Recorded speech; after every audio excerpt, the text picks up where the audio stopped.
Happy and happy. Tamil Nadu மக்களுக்கு நல்லது பண்ணணும்னு சொல்ல மனுஷன் எப்படி உங்களுக்கு மனசு இருக்கு? என்னப்பா நீ பைத்தியம்? நீ என்ன வேணாலும் பேசலாம், நாங்க அப்படியா? நம்ம இந்த டெல்டா பகுதியில இருக்கிற விவசாயிங்க ஒரு கொடுமையை அவங்க அனுபவிச்சுட்டு இருக்கிறாங்க. ஒரு 40 கிலோ மூட்டைக்கு 40 ரூபாய் கமிஷன் வாங்குறாங்களாம். இதுக்கு முன்னாடி பாத்தீங்கன்னா நெல் மூட்டைக்கு 40 ரூபாய் 50 ரூபாய் வாங்கிட்டு இருந்தாங்க. இப்ப வந்து தாவைக்கு அரசு பாத்தீங்கன்னா நெல் மூட்டைக்கு சமமா எல்லா கிட்டையும் 60 ரூபாய் வாங்குறாங்க. இந்த ஈன பொறுப்பத்தை பேசாம எங்கேயாவது போய் இவங்கதான் வந்து நெல் மூட்டைக்கு பணம் வாங்குறத வந்து தடுப்போம்னு சொன்னாங்க. இப்ப நான் பாத்தீங்கன்னா 170 மூட்டை போட்டிருந்தேன்.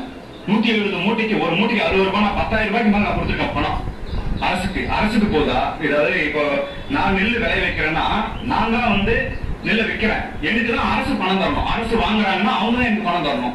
ஆனா இங்க என்ன நடக்குதுன்னா நான் அவங்களுக்கு 10,000 ரூபாய் கொடுத்து என் நெல்லை வாங்கிக்கிங்க, என் 170 மூட்டையை வாங்கிக்க என்ற நிலைமையில இருக்கு. போட்டி போட்டு சம்பாதிக்கணும். இப்படி Happy and happy.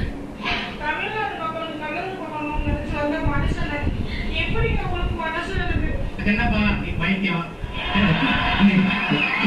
நீ என்ன வேணாலும் பேசலாம், நாங்க அப்படியா?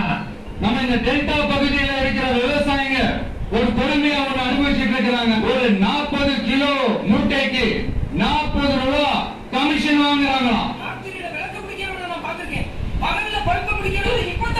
இதுக்கு முன்னாடி பாத்தீங்கன்னா நெல் மூட்டைக்கு 40 ரூபாய் 50 ரூபாய் வாங்கிட்டு இருந்தாங்க.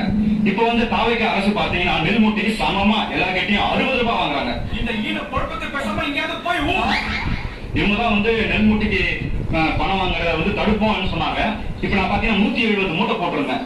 170 மூட்டைக்கு ஒரு மூட்டைக்கு 60 ரூபாய், நான் 10,000 ரூபாய்க்கு மேல நான் கொடுத்துருக்கேன் பணம் அரசுக்கு போதா? இதாவது இப்போ நான் நெல் விளை வைக்கிறேன்னா நான் தான் வந்து நெல்லை விற்கிறேன், எனக்கு தான் அரசு பணம் தரணும். அரசு வாங்குறாங்கன்னா அவங்க தான் எனக்கு பணம் தரணும். ஆனா இங்க என்ன நடக்குதுன்னா நான் அவங்களுக்கு 10,000 ரூபாய் கொடுத்து என் நெல்லை வாங்கிக்கிங்க, என் 170 மூட்டையை வாங்கிக்க என்ற நிலைமையில இருக்கு. போட்டி போட்டு சம்பாதிக்கணும். இப்படி